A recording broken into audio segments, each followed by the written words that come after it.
एक बेहद रोमांचक दृश्य की कल्पना करते हैं। एक खचाखच भरा हुआ बास्केटबॉल अरीना, खेल खत्म होने में बस कुछ ही सेकंड बचे। हाँ, सांसें थमी हुई होती हैं सबकी। बिल्कुल। और गेंद हवा में है। ये एक बजर बीटर शॉट है। पूरे देश में लाखों लोग टीवी स्क्रीन के सामने बैठे हैं। और जैसे ही गेंद सीधे नेट के अंदर जाती है ना, तो पूरे देश में ब्रैकेट्स तबाह हो जाते हैं। वही तो। एक ही पल में पूरे अमेरिका में अनगिनत लोगों के ब्रैकेट्स के समीकरण धरे के धरे रह जाते हैं। दफ्तरों में लोग काम रोक कर बैठे हैं, अपनी कुर्सियों से उछल पड़ते हैं। ये सिर्फ एक खेल नहीं रहा, अब ये एक कल्चरल फिनोमिनॉन बन चुका है जिसे हम मार्च मैडनेस कहते हैं। सही कहा। लेकिन इस पूरे जश्न और इस शोर शराबे के बीच एक बहुत बड़ा सवाल अक्सर छिप जाता है कि कॉलेज बास्केटबॉल का ये टूर्नामेंट आखिर $1 बिलियन इंडस्ट्री में बदल कैसे गया। और यही सबसे दिलचस्प हिस्सा है इस कहानी का। तो GSM डिकोड्स के आज के इस डीप डाइव का हमारा मिशन यही है। हमें इस महाकुंभ के पीछे जो फाइनेंशियल, लीगल और सोशल सिस्टम छुपा है ना, उसकी पर्दा दर पर्दा खोलनी है। ये बहुत ही शानदार शुरुआत है। और जब कल्चरल फिनोमिनन शब्द का इस्तेमाल होता है ना, तो इसमें कोई बड़ा चढ़ाकर बोलने वाली बात नहीं है। ये टूर्नामेंट सच में पूरे अमेरिका को एक खुमार में डाल देता है। हाँ, लोग अपने ब्रैकेट्स बनाते हैं, हर मैच के नतीजे गेस करने की कोशिश करते हैं। बिल्कुल। लेकिन यहाँ जो सबसे ज्यादा हैरान करने वाली चीज है वो है इसका गणित। इस टूर्नामेंट के सभी 63 मैचेस के सही नतीजे गेस करने की जो संभावना है वो लगभग 9.2 क्विंटिलियन में से महज एक है। वेट, क्या 9.2 क्विंटिलियन? हाँ, ये एक ऐसा आंकड़ा है जो इंसान के सोचने की क्षमता से बाहर है। ये नंबर इतना बड़ा है कि इसको समझना सच में मुश्किल है। मैंने इसको समझने के लिए एक बहुत ही अजीब लेकिन जबरदस्त कंपैरिजन पढ़ा था। अच्छा, वो क्या था? तो मान लीजिए कि हमारी पूरी धरती पर लगभग 120 क्वाड्रिलियन पत्ते हैं, मतलब पेड़ों के पत्ते हैं। ओके। अगर कोई दुनिया के किसी भी अनजान कोने से एक रैंडम पत्ता चुन ले और किसी दूसरे इंसान से कहे कि पहचानो मैंने कौन सा पत्ता उठाया, तो उस एक पत्ते को सही पहचानने की संभावना इस टूर्नामेंट का एक परफेक्ट ब्रैकेट बनाने से 99% ज्यादा है। बाप है, ये कंपैरिजन तो सच में होश उड़ा देने वाला है ना? और यही पागलपन, यही अनसर्टेनिटी इस खेल की असली जान है। ये पत्ते वाली एनालॉजी इस मैथ्स को बहुत खूबसूरती से समझाती है।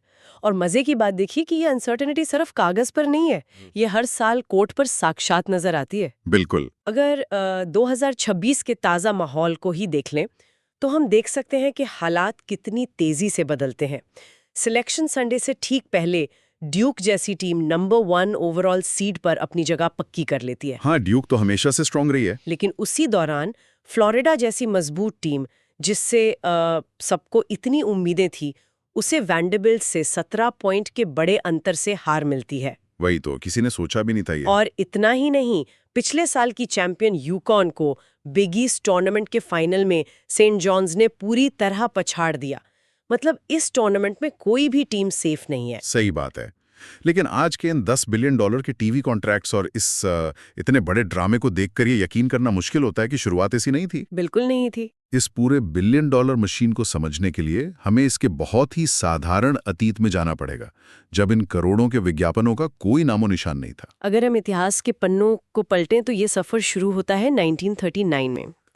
NCAA ने इसकी शुरुआत की थी और उस वक्त इस टूर्नामेंट में सिर्फ 8 टीमें हिस्सा लेती थीं। सिर्फ 8? हाँ, सिर्फ 8। आज जैसा कोई बड़ा तामझाम नहीं था, कोई स्पॉन्सर्स नहीं थे और ना ही कोई टीवी डील थी। उस वक्त मकसद बहुत सीधा था, देश की सबसे बेहतरीन कॉलेज टीम खोजना। ये पूरी तरह से एक अमाचर या शौकिया कंपटीशन था। तो फिर ये 8 टीम वाला छोटा सा टूर्नामेंट आज 68 टीम के इतने विशाल इकोसिस्टम में कैसे बदल गया? ये रातों रात नहीं हुआ। जैसे जैसे पॉपुलैरिटी बढ़ी, टीमें बढ़ती गईं। 1951 में इसको 16 कर दिया गया। फिर 1975 में एक बड़ा बदलाव आया जब कॉन्फ्रेंस चैंपियंस को सीधी एंट्री मिलने लगी। अच्छा। लेकिन सबसे बड़ा टर्निंग पॉइंट आया 1985 में। इसी साल टीमों की संख्या 64 कर दी गई। अब भले ही आज ये 68 हो गई है, लेकिन असली क्रांति 1985 की उसी फॉर्मेट से आई थी। मुझे लगता है 1985 का ये जो एक्सपेंशन था ना, ये सिर्फ नंबर्स का गेम नहीं था। इसने अंडरडॉग्स के लिए, यानी जो कमजोर मानी जाने वाली टीमें हैं, उनके लिए दरवाजे खोल दिए। एकदम सही। इसी ने उन सिंड्रेला स्टोरीज को जन्म दिया जो आज मार्च मैडनेस की पहचान है। क्योंकि सिंपल सी बात है, ज्यादा टीमें होंगी तो उलटफेर यानी अपसेट्स के चांसेस भी ज्यादा होंगे। मैं इस बात से पूरी तरह सहमत हूँ। और जब 1985 की बात आती है ना, तो विलेनोवा की टीम का किस्सा सबसे पहले याद आता है। वो टीम नंबर 8 सीट थी। मतलब कागज पर तो उनके जीतने का कोई चांस ही नहीं था। बिल्कुल नहीं। उन्हें चैंपियन बनने का कोई हक ही नहीं था स्टैट्स के हिसाब से। लेकिन उन्होंने फाइनल में जॉर्जटाउन जैसी खूंखार टीम को हरा दिया। उस दिन विलोनावो ने बास्केटबॉल की हिस्ट्री का शायद सबसे परफेक्ट गेम खेला था। परफेक्ट गेम कैसे? उन्होंने पूरे मैच में 78.6% फील्ड गोल दागे। Oh my God. और दूसरे हाफ में तो उनका जादू अलग ही लेवल पर था। उन्होंने 10 में से 9 शॉट सीधे बास्केट में डाले। इस तरह के अनएक्सपेक्टेड परफॉर्मेंस ने ही इस टूर्नामेंट को एक नया रंग दिया। लेकिन यहाँ एक पल रुककर थोड़ा सोचते हैं, ये विलेनोवो जैसी कहानियां सच में इंस्पायरिंग है, पर क्या इस ड्रामे ने ही टीवी नेटवर्क्स को अपनी तरफ नहीं खींचा? हाँ, आप सही दिशा में जा रहे हैं। मतलब लोग एक तरफा मैच कहाँ देखना चाहते हैं? वो तो देखना चाहते हैं कि कैसे एक छोटी सी टीम किसी बड़ी यूनिवर्सिटी को धूल चटा दे। क्या इसी उलटफेर ने इस खेल को एक नेशनल स्पेक्टिकल नहीं बना दिया? बिल्कुल बनाया। टीवी कवरेज ने सिर्फ पॉपुलैरिटी नहीं बढ़ाई, इसने पैसों की बारिश कर दी। जैसे जैसे अपसेट्स बढ़े, टीवी के सामने बैठने वालों की तादाद बढ़ी और फिर आए बड़े बड़े टीवी कॉन्ट्रैक्ट्स। सीबीएस और वार्नर ब्रॉस वाली डील की बात कर रही हैं आप? हाँ, आज सीबीएस, टीबीएस, टीएनटी, इन सब पर जो मैच दिखाए जाते हैं, उनके पीछे का फाइनेंशियल स्ट्रक्चर इतना बड़ा है कि किसी का भी सर घूम जाए। एनसीडब्ल्यू की जो अभी करंट ब्रॉडकास्टिंग डील है, वो 2032 तक के लिए है, और इसकी कीमत अंदाजा लगाइए। मैंने पढ़ा था कुछ लगभग $10.8 बिलियन। Exactly, 10.8 billion dollar. ये तो किसी छोटे देश की जीडीपी के बराबर हो गया। और जहां तक मेरी जानकारी है, एनसीडब्ल्यू सालाना लगभग $1 बिलियन कमाता है, जिसमें से शायद 90% सिर्फ इसी 3 हफ्ते के टूर्नामेंट से आता है। ये आंकड़े पूरी तरह से ठीक हैं, लेकिन यहाँ लोग अक्सर कंफ्यूज हो जाते हैं। ये सारा पैसा सीधा एनसीडब्ल्यू के बैंक अकाउंट में नहीं पड़ा रहता। अच्छा, तो कहाँ जाता है? एनसीडब्ल्यू खुद को एक नॉन प्रॉफिट संस्था बताती है, तो ये पैसा अलग अलग कॉन्फ्रेंसेस और यूनिवर्सिटीज में बांटा जाता है, और इसके लिए एक बहुत ही कॉम्प्लेक्स सिस्टम है जिसे परफॉर्मेंस यूनिट्स कहते हैं। हाँ, मैंने इस परफॉर्मेंस यूनिट्स के बारे में थोड़ा देखा था। ऐसा लगता है कि हर जीत पर एक फाइनेंशियल टोकन जैसा कुछ मिलता है जो कई सालों तक पैसा देता है। क्या इसका मैकेनिज्म ऐसे ही है? बेसिक आइडिया वही है, पर मैकेनिज्म थोड़ा और गहरा है। होता क्या है ना, जब कोई टीम आगे बढ़ती है, यानी एक मैच जीतती है, तो उस यूनिवर्सिटी की कॉन्फ्रेंस को एक परफॉर्मेंस यूनिट मिलती है। हर यूनिट की एक फिक्स्ड फाइनेंशियल वैल्यू होती है, जो अक्सर लाखों डॉलर में होती है। ओके। और सबसे बड़ी बात, ये पैसा सिर्फ एक बार नहीं मिलता। ये एक रोलिंग पे आउट है, जो आने वाले 6 सालों तक उस कॉन्फ्रेंस को हर साल मिलता रहता है। वेट, मतलब कोर्ट पर खेला गया हर एक गेम, जो पास फेंका जा रहा है, जो बास्केट हो रहा है, उसकी कीमत यूनिवर्सिटी के लिए लाखों डॉलर है? बिल्कुल। एक जीत सिर्फ ट्रॉफी नहीं लाती, वो यूनिवर्सिटी के लिए भारी भरकम फंड्स लेकर आती है। अरे वाह, यहाँ पर ये कहानी कितनी पेचीदा हो जाती है ना। और यहीं से एक बहुत बड़ा पैराडॉक्स या विरोधाभास शुरू होता है। हाँ, वो कैसे? जरा सोचिए ना, एडवर्टाइजर्स करोड़ों दे रहे हैं, ब्रॉडकास्टर्स की तिजोरियां भर रही हैं, यूनिवर्सिटीज उन परफॉर्मेंस यूनिट से लाखों कमा रही हैं, कोचेस को बड़ी बड़ी सैलरीज मिल रही हैं, लेकिन खिलाड़ियों का क्या? वही तो, इस पूरी बिलियन डॉलर फैक्ट्री में जो असली प्रोडक्ट हैं, वो 18 या 19 साल के बच्चे जो कोर्ट पर पसीना बहा रहे हैं, जिनकी जर्सीज बिक रही हैं, उनका हिस्सा कहाँ है? और इसी एक सवाल ने ना दशकों तक कॉलेज स्पोर्ट्स में एक भयंकर बहस छेड़ रखी थी। इसका जवाब एनसीएए के एक पुराने नियम में छिपा है, जिसे एमेच्योरिज्म कहा जाता है। एमेच्योरिज्म? हाँ, एनसीएए का हमेशा से ये मानना था कि ये खिलाड़ी सबसे पहले स्टूडेंट्स हैं, प्रोफेशनल एथलीट्स नहीं। लेकिन अगर हम थोड़ा निष्पक्ष होकर देखें तो एनसीए का ये तर्क पूरी तरह से गलत भी तो नहीं लगता? कैसे?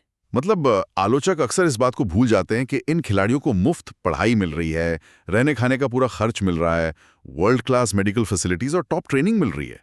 अगर इस सब की मार्केट वैल्यू देखी जाए तो ये भी तो कई लाख डॉलर होती है। क्या ये एक फेयर ट्रेड नहीं है? ये एक बहुत ही सॉलिड पॉइंट है, और दशकों तक अदालत में एनसीए यही बोलता आया है।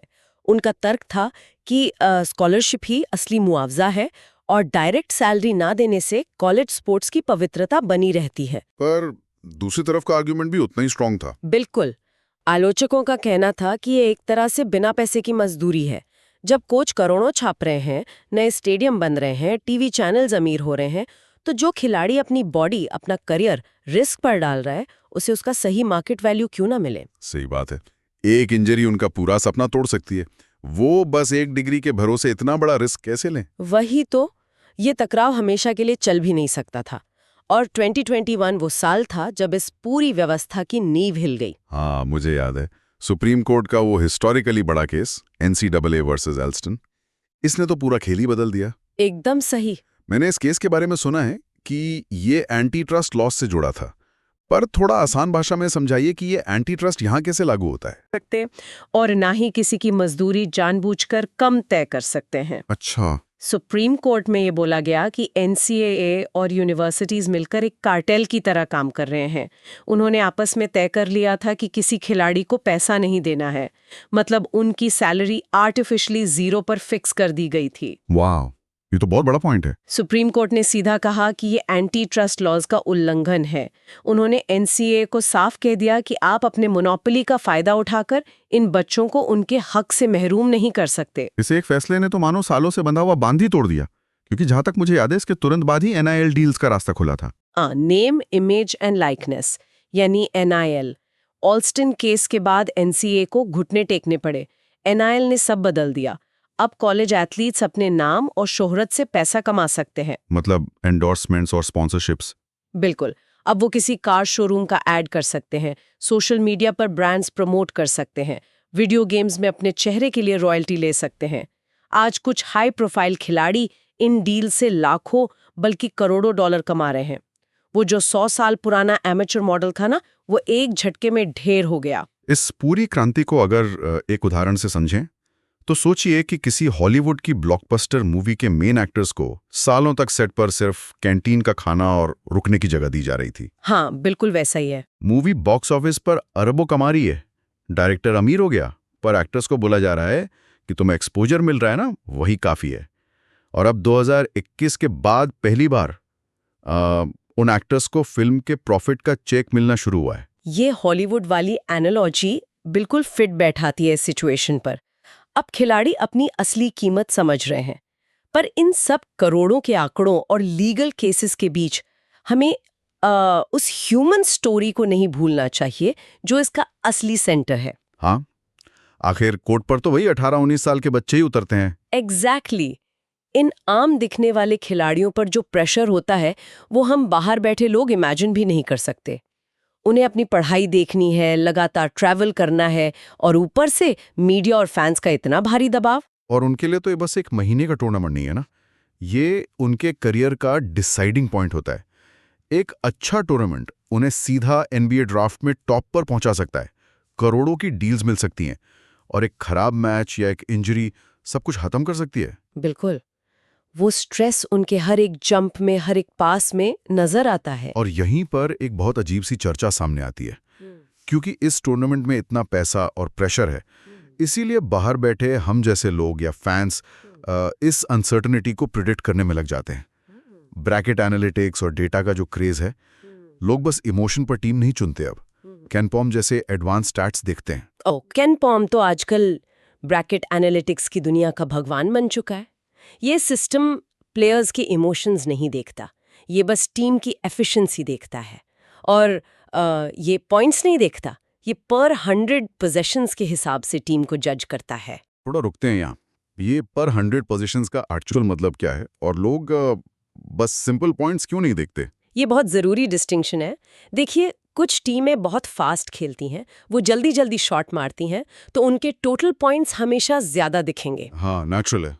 और कुछ टीमें डिफेंसिव खेलती हैं, स्लो पेस पर, तो उनके पॉइंट्स कम होंगे। तो सिर्फ पॉइंट्स देखना धोखा हो सकता है, पर 100 पोजेशंस ये देखता है कि जब बॉल आपके हाथ में आई तो आपने उस एक मौके का कितना अच्छा इस्तेमाल किया, चाहे आप फास्ट खेलें या स्लो। अच्छा, मतलब एक्यूरेसी और एफिशिएंसी चेक होती है। बिल्कुल। केनपॉम का एक बहुत ही सॉलिड डेटा पॉइंट है जो ब्रैकेट्स भरने वालों के बहुत काम आता है।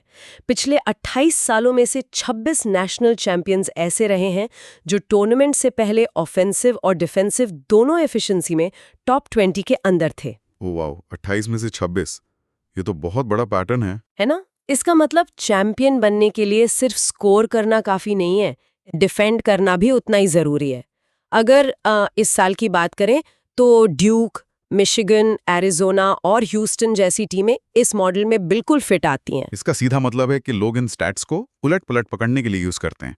जैसे सबसे ट्रिकी मैचअप होता है 8 नंबर और 9 नंबर की सीट का। इनका भी डेटा काफी कुछ कहता होगा। 8 और 9 सीड का मुकाबला तो हमेशा दिल धक धक करने वाला होता है। डेटा कहता है कि पहले राउंड में 9 नंबर की सीड 8 नंबर पर थोड़ी भारी पड़ती है। 1985 के बाद से 9 सीड्स का विन परसेंटेज लगभग 51.88% रहा है पहले राउंड में। तो मतलब 9 सीड पिक करना सेफ है? पहले राउंड के लिए हाँ, पर यहाँ एक कैच है। जो 8 सीड वाली टीमें पहला राउंड जीत कर दूसरे राउंड में पहुंचती हैं ना, वो टूर्नामेंट में बहुत लंबा सफर तय करती हैं। ऐसा क्यों? क्योंकि अक्सर ये 8 सीड वाली टीमें बड़ी कॉन्फ्रेंसेस से आती हैं, जिनका सीजन भले ही अप डाउन रहा हो, पर उनका एक्चुअल पोटेंशियल बहुत हाई होता है। याद है 1985 की विलेनोवा टीम? वो भी 8 सीड थी। अच्छा, हाँ। और 2014 में केंटकी या 2022 में नॉर्थ कैरोलिना, ये सब 8 सीड थी जो फाइनल तक पहुंची। 2000 के टूर्नामेंट में तो 4 8 सीड टीमों ने मिलकर 10 मैच जीते थे। ये वो डेटा है जो किसी को भी ब्रैकेट जिता सकता है। अरे वाह! और ये डीप डाइव बस 8-9 सीड तक नहीं रुकता। मैंने सुना है कैंसस जैसी टॉप टीम के हारने के भी कुछ स्पेसिफिक डेटा पॉइंट्स हैं। हाँ, कैंसस का केस बहुत मजेदार है। डेटा ये बताता है कि जब कैंसस किसी मैच में सामने वाली टीम के ऑफेंसिव रीबाउंडिंग रेट यानी बॉल को वापस झपटने की स्पीड को 30% से कम रखती है, तो कैंसस लगभग अनबीटेबल होती है। लेकिन अगर ऑपोजिशन 30% से ऊपर निकल जाए तो कैंसस अचानक स्ट्रगल करने लगती है। और ऐसे ही डेटा पॉइंट्स देखकर लोग 12 सीड का 5 सीड को हराने वाला गेस करते हैं। हर कोई सिंड्रेला टीम ढूंढ रहा होता है। लेकिन इस सब के बीच एक कितनी अजीब विडंबना है ना। हम लोग स्क्रीन के इस तरफ बैठकर रीबाउंडिंग रेट्स, एडजस्टेड एफिशिएंसी मार्जिन, इन सब की बातें कर रहे हैं। हमारे लिए ये एक पजल है जिसे सॉल्व करना है। सही बात है। लेकिन कोर्ट पर फ्री थ्रो लाइन पर खड़े उस 19 साल के लड़के के बारे में सोचिए। उस पल उसके लिए न किसी केम्पॉम रैंकिंग का कोई मतलब है, न किसी डेटा पॉइंट का। उसके लिए वो उसकी जिंदगी का सबसे स्ट्रेसफुल पल है। उसका पूरा फ्यूचर, उसका NBA का सपना उस एक शॉट पर टिका हो सकता है। ये थॉट बिल्कुल रियलिटी चेक देता है और ये हमें आज के इस डीप डाइव के आखिरी और सबसे अहम हिस्से पर ले आता है। कॉलेज स्पोर्ट्स का फ्यूचर क्या है? क्योंकि जिस तेजी से पिछले कुछ सालों में चीजें बदली हैं, ये तो तय है कि मॉडल आगे बदलने वाला है। तो सवाल वही है, आगे क्या होने वाला है? क्या NCAA का ये एग्जिस्टिंग मॉडल आने वाले 10 सालों में चल पाएगा? देखिए, परफेक्ट जवाब तो किसी के पास नहीं है, पर NIL डील सिर्फ एक झांकी थी। असली सवाल अब रेवेन्यू शेयरिंग का उठ रहा है। ये जो $10.8 बिलियन आ रहे हैं, क्या इसका सीधा हिस्सा खिलाड़ियों में बटेगा? क्या खिलाड़ी अपनी कोई यूनियन बनाएंगे? बन सकती है। कई एक्सपर्ट्स का मानना है कि कॉलेज स्पोर्ट्स धीरे धीरे एक सेमी प्रोफेशनल मॉडल में चला जाएगा, जहां यूनिवर्सिटीज और एथलीट्स के बीच एक एम्प्लॉय और एम्प्लॉयर का रिलेशन होगा। तो इस पूरी चर्चा के बाद अगर हम एक समरी निकालें तो बात ये बनती है कि मार्च मैडनेस महज कुछ हफ्ते चलने वाला बास्केटबॉल टूर्नामेंट नहीं है। ये एक ऐसी विशाल मशीन है जहां स्पोर्ट्स, बेहिसाब पैसा, मीडिया और एजुकेशन आपस में टकराते हैं। $1 बिलियन की मशीन जो उन्हीं बच्चों के कंधों पर टिकी थी जिन्हें इसके प्रॉफिट से दूर रखा गया था। अगर वही हॉलीवुड वाली बात याद करें तो अब कहानी सच में बदल रही है। अब लग रहा है कि जो एक्टर्स बस कैंटीन के खाने पर थे, वो अब अपना प्रॉफिट तो ले ही रहे हैं, शायद अपनी फिल्म खुद प्रोड्यूस करने की तरफ बढ़ रहे हैं। और जब इस इकोसिस्टम का बैलेंस इतनी तेजी से बदल रहा हो, तो इस खेल का रूप और रंग दोनों बदलेगा, ये तो तय है। बिल्कुल। तो इस मुद्दे को समेटते हुए श्रोताओं के लिए कुछ गहरे सवाल छोड़ते हैं जिन पर विचार किया जाना जरूरी है। जब भी अगली बार ब्रैकेट्स भरे जा रहे हों तो ये जरूर सोचने वाली बात है। हाँ, सवाल ये है कि क्या यूनिवर्सिटीज को अब सीधे अपने खिलाड़ियों को सैलरी देनी शुरू कर देनी चाहिए? और क्या इन NIL डील्स ने इस सिस्टम को सच में फेयर बना दिया है, या ये सिर्फ एक दिखावा है ताकि असली रेवेन्यू शेयरिंग से बचा जा सके? और एक सबसे बड़ा दार्शनिक सवाल, अगर इन सभी खिलाड़ियों को प्रोफेशनल एम्प्लॉयज मान लिया जाए, तो क्या इस मार्च मैडनेस का वो जो मासूम जादू है, वो कॉलेज का जुनून है, क्या वो वैसे ही बचेगा जैसा आज है? या फिर पैसे और प्रोफेशनलिज्म की वजह से इस खेल की आत्मा बदल जाएगी? ये कुछ ऐसे सवाल हैं जिनका जवाब आने वाला वक्त ही देगा। सही बात है। लेकिन अगली बार जब टीवी पर किसी पैक्ड अरीना में आखिरी सेकंड में एक बजर बीटर शॉट हवा में दिखे, तो ये याद रखिएगा, वो सिर्फ एक बास्केटबॉल हवा में नहीं तैर रहा है। वो इस बिलियन डॉलर की विशाल मशीन का सबसे छोटा लेकिन सबसे पावरफुल हिस्सा है। एक ऐसा शॉट जिस पर किसी का ब्रैकेट, किसी ब्रांड की करोड़ों की डील और एक 19 साल के बच्चे की पूरी जिंदगी टिकी होती है। इस पर जरूर विचार कीजिएगा। और इसी के साथ आज का ये डीप डाइव यहीं खत्म होता है।